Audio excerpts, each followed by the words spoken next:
I can't believe I didn't hit my target. After 8.5 months, I've no hit my target. And am I gutted? No, because it's my own fault. I didn't set a target. I didn't want a target. I didn't want a number. Well, I didn't want a target on the scales anyway. My target was different. My target was simply to go to Florida in September and fit on every single roller coaster that there is.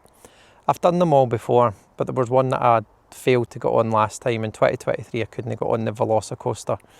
It's not really that big a deal, but it was at the time, and I just vowed that when I go back that would never happen again.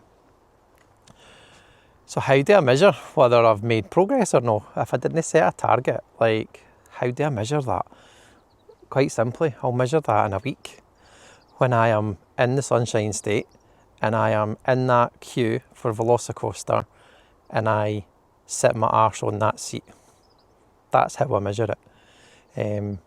The scales can say what they want, but that's how I will measure my weight loss. I can't wait. I'm actually so excited to see how I get on. I'm so confident, not cocky, but very, very confident that this will be the year where I can actually walk around all the parks without being out of breath, and I can go on whatever ride that I want to go on. So I've got one more weigh in before I go, because I go next week, and I've got a weigh in on Saturday, and I'm going to set myself, or I did a few weeks ago, I set myself like an interim sort of target. I started at 24.5 stone. Last week I was 16 stone 1. If I can dip into the 15s before I go on holiday, I'll be over the moon. So all I need is just over £1 this week, just £1.